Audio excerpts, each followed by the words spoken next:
member of this center. We're very, very proud to have him as a member. He is a minister many times over, a PhD many times over, and just an all-around fantastic person. Yes.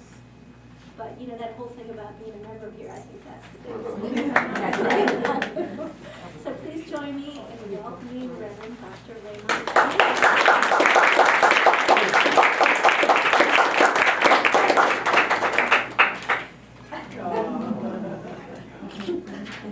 He and Tracy are also responsible for our new signage. So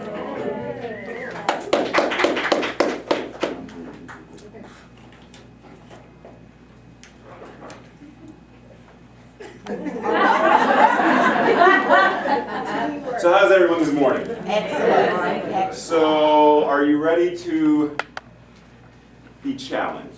Sure. Because,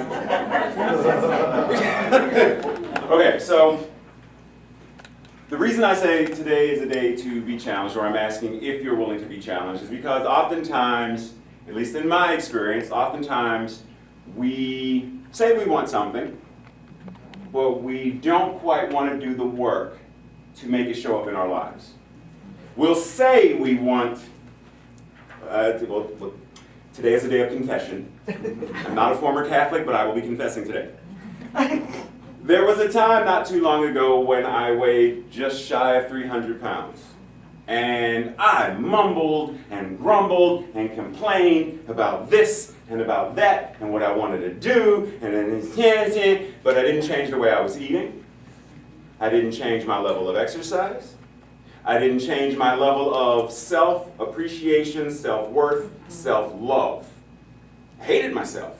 In all honesty, I hated the fat version of me that I saw in the mirror. I despised him. So I wasn't willing to do the work to make this 170 pound version of me. I wasn't willing to do the work. I remember, and Reverend Alex mentioned school. Yes, I have 10 degrees, the nerd on overdrive. But there were times when I was in school that I was supposed to do A, B, and C. And for whatever reason, I said, it's too hard. I'm a nerd, but it's too hard. Or I just don't want to do it. Even though I wanted the end result, I didn't want to do the work to get whatever that end result was. Today's talk title is E equals MC squared. Any science nerds in the? I'm not a science nerd, but are there any? Okay, so you know what E equals MC squared actually means. And that's not what we're going to be talking about today. Just want to put that out there, just right up front. We're going to be talking about a lesser known principle, E equals MC, and then E equals MC squared. Okay, so let's talk a little bit about E equals MC. Experience equals mass consciousness. Okay? That's our default setting of something happens and this is how we respond. Somebody insults us and we immediately go to, I know you didn't, and we go into attack mode. We lash out. We do what, anybody know what a rattlesnake is? No, I'm just asking because I've asked that before. Rattlesnake. Now, rattlesnakes don't purposely go around saying, what am I going to bite today? Rattlesnakes go about their rattlesnake business until someone steps into their territory, and then they say, whoa, back up, back up. And then when the person does not, or animal does not, don't laugh at me, or the animal does not back up, because they and then they lash out. That's the exact same thing we do. When something scares us, angers us, puts us in a corner, we lash out. That's our default setting. Because that's what our culture and society have trained us, or as Don Miguel Ruiz says, we've been domesticated to do X, Y, and Z. My challenge is for you to change that equation to E equals MC squared. Experience equals manifesting by conscious choice. Choosing what you want, and then consciously doing what needs to be done to make it happen. Now, let's pause for a minute and think about what that means. Every single one of us in here are wearing clothes. Right? Right now, Okay. Oftentimes, we choose whatever it is we're going to wear based upon thought, feeling something, right? But how often do we really stop and think, I'm going to buy this blue shirt? Why? Why am I buying a blue shirt? Well, I like the fabric. Why do I like the fabric? What is it about that feel that I like? And what is it about blue that I like? To really think about the process of thinking. To not just think, but why is that what I think? So when I hear someone say something about Donald Trump says something about immigration, and my thought is, boom. Why was that my first or second or third thought? Why did I go there versus here? Why did I go lash out because you said something versus let me pray? Because the only reason you're attacking me or insulting me or whatever is because for some reason you feel threatened, scared, something. So rather than lash back, let me think and become the conscious creator that I choose to be. Look at anyone throughout all of time who has done anything great. And you'll see that they made conscious choices to change their life experience. And as a result of changing their life experience, it changed the world. For example, there's this guy, I don't know if you've ever heard of him, Steve Jobs. Oh, you've heard? No, sort of. Anybody not familiar with Steve Jobs? Okay, so Steve Jobs has been said to have this thing called a reality distortion field. Right? It's written about in his book, Reality Distortion Field. And people who worked with him said that this was an amazing thing, that this man could come to you and change your reality. He changed their reality because he changed his. Now, there's a story where they were getting ready to release whatever newest thing Apple was getting ready to release, because they do it every 3 days. There's something new. Apple 10.9. So they were releasing this new Apple thing. And he went to one of the chief engineers and said, look, the reboot time or the boot up time, we need to get it down 10 more seconds. And the guy said, ha ha, not possible. And Steve said, whoa, what? He said, no, it's impossible. I've tried it, it's not possible. And Steve said, what if someone's life depended on it? Well, if someone's life depended on it, maybe. You went from impossible to maybe in the same conversation. Not weeks later, not a year later. You went from, it's impossible. Well, what if, maybe. The moment you allow your mind and consciousness to shift from what you think or perceive is not possible to a maybe, you open the door and make it so. Why? This guy says, maybe. So Steve says, okay, so follow me for a second. If you get it down 10 seconds, for every person, 10 seconds, that 10 seconds accrues. 10 seconds and 10 seconds is 20. Add another, and it's 40. And add another, and it's 80. And if you look through a year, how much time has been saved? And equate that to lives, how many lives have been saved in that year's time? And the guy said, oh, that's deep. And he goes away and says, I will work on it. And he comes back sometime later, and he shaved. He says, Mr. Jobs, I was able to do what you asked me to do. And okay, well, what exactly did you do? Well, I shaved off 10 and an extra 10. He shaved 20 seconds off of an impossible 10. Because Steve had this thing of, reality distortion field. Just because people or society or whatever says that it is whatever does not mean that it is so. Unless we buy into that form of consciousness, unless we step in and say, well, I agree. I agree that it's not possible. Is that why world peace isn't happening yet? Because not enough of us are holding in consciousness and agreeing that it is possible. Because so many will say, you're never going to get everybody on the world to agree. You can't even give me a maybe one day, maybe in the year 2020, 70, 80, maybe mankind will be enlightened enough to at least dialogue on the, you can't even give, no. That's an interesting state of consciousness that you're the person who back in 1501 said, I have my candle. This electric thing you are doing, it is of the devil. Ah! And you ran with your candle when everybody else is taking a light bulb, turning it and plugging it in and turning it on. And you're still running around with the candle, cursing the darkness because once, and the candle's out. And then you're like, but you could have electric light. Or everybody else is driving around in this new Model T thing. It's a horseless carriage. And everybody else is starting to drive in that and you're like, get up. Because you buy into old paradigms instead of new. Any Star Trek fans? Trekkies? Oh yeah, I'm a Trekkie. Okay.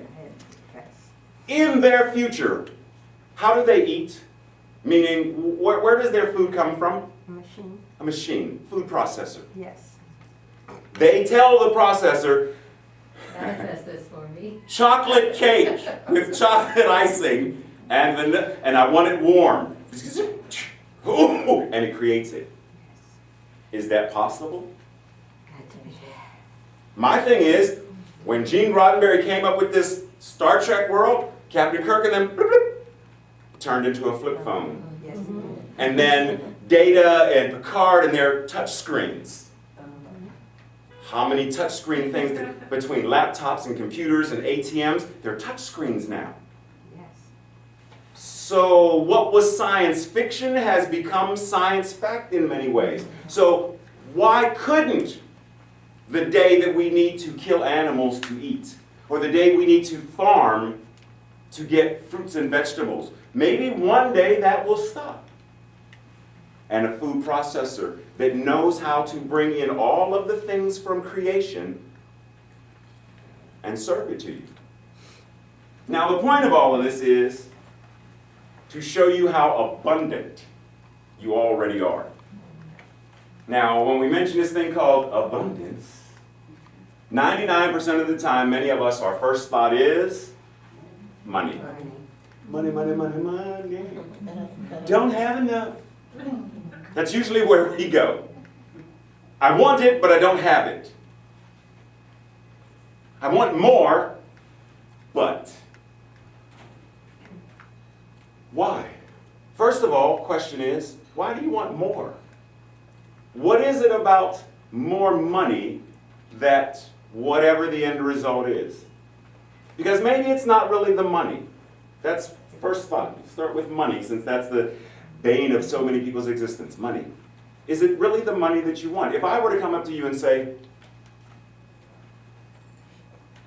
Sonia, your great, great, great, great, great, great, great, great, great, great, great uncle died 2 weeks ago and left you $19 billion. And then I walk out the room.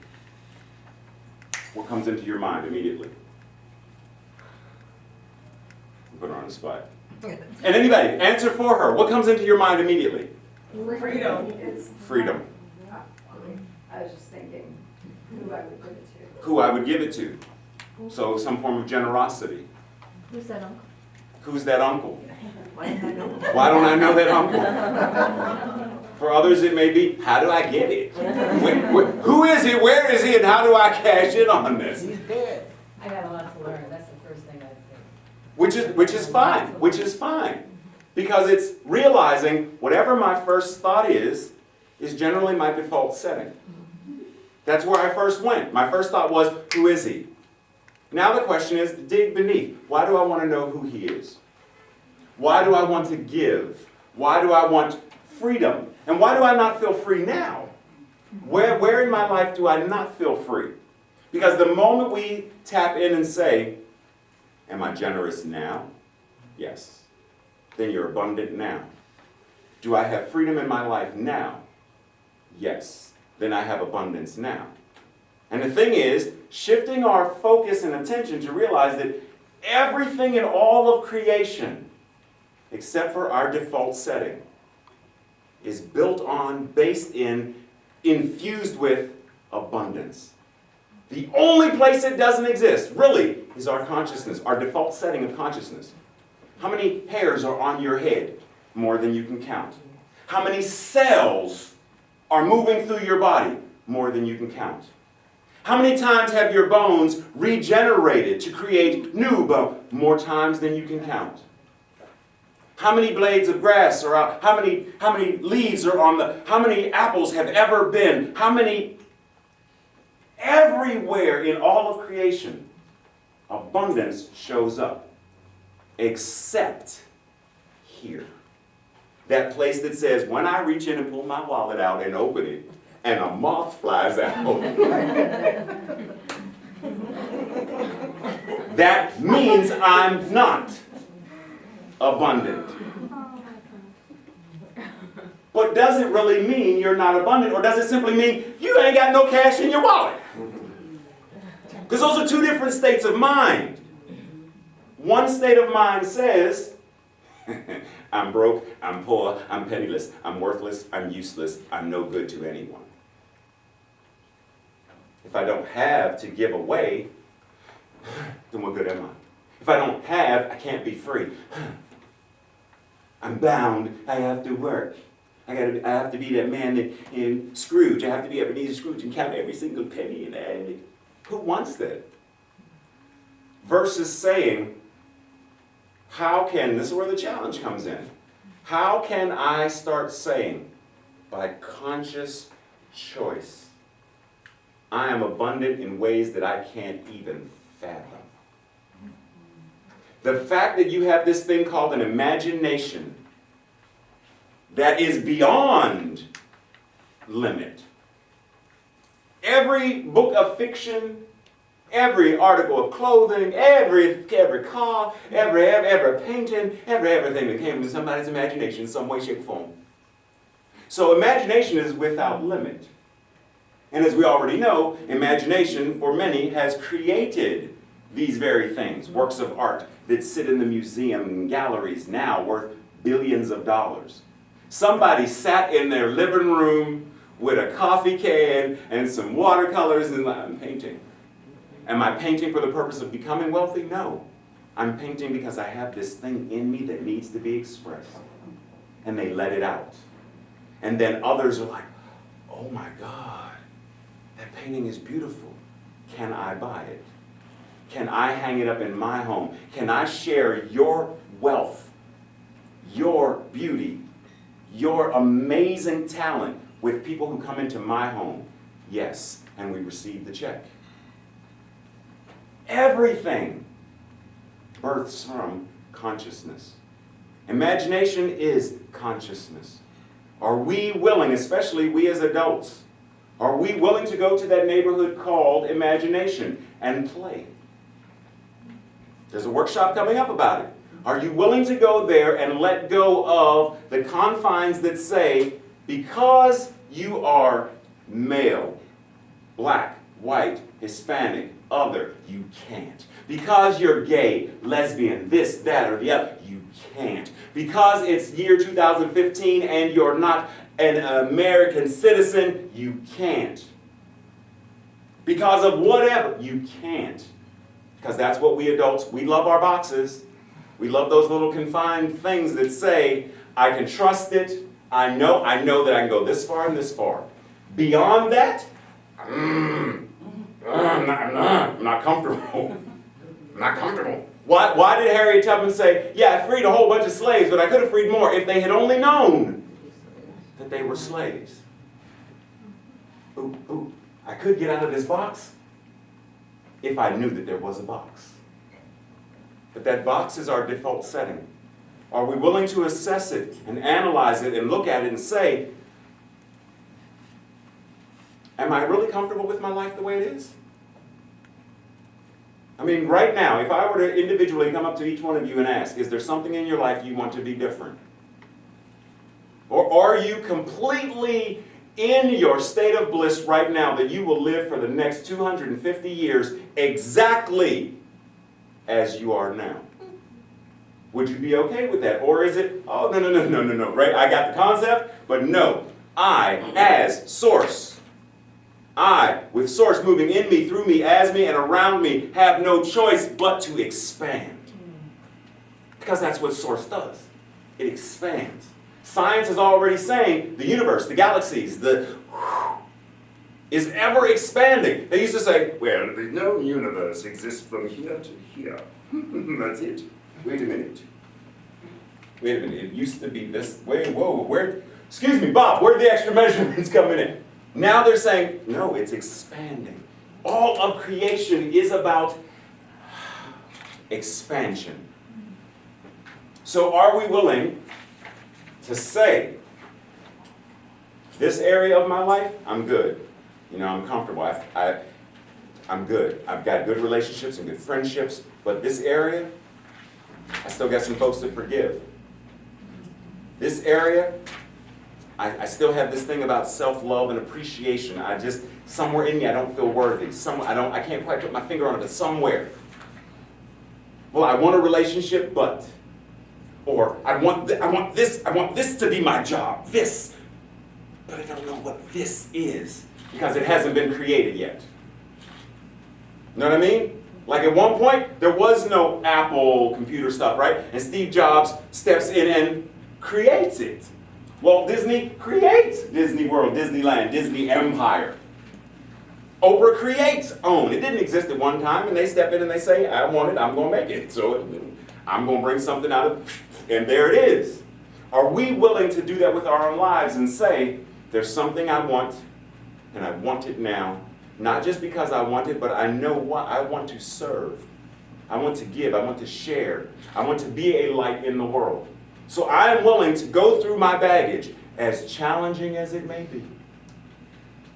Because if we're on a boat, and the boat goes under, and I'm holding on to my bags, you don't understand, these suitcases cost $2,000 a piece. And I have the choice of letting them go to help you, or hold on to them and just say, well, grab my foot and I'll try, we'll both drown. So am I willing to let go of these things that I value beyond whatever and say, there's something more valuable? And it starts in my consciousness. That thing that is in me that I call God isn't it. It's not that. It's this. And the moment that we go to that deep inner recess of who and what we are, we realize Christ consciousness is right here. It's not out there. I don't have to seek enlightenment. All I have to do is say, I am it. And let my consciousness expand to welcome it in. Are we willing to do that? Anybody know George Carlin? Mm-hmm. Comedian George Carlin. It is said that George Carlin used this thing called psycho-cybernetics to become this great comedian that he became. And it was because, one, set in your consciousness what it is you want.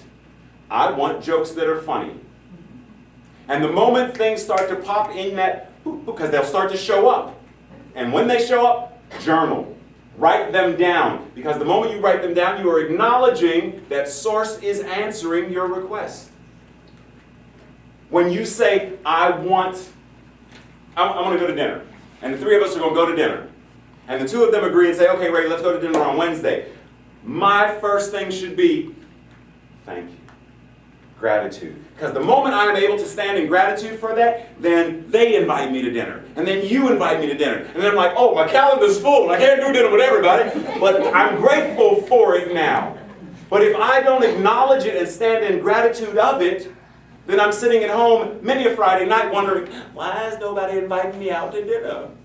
because I wasn't grateful for the opportunity that I had. So acknowledge, I want jokes that are funny. And when the inspiration pops, write it down. And then review it.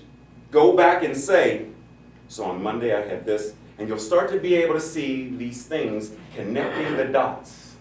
Because when you're on the dot, you don't even see the dot. But when you expand back far enough and you say, oh wow, when I was 12, 14, 17, 19, oh my goodness, and you see the image that your life has, but you have to be willing to say what you want. Not just what you desire, but speak what you deserve into existence.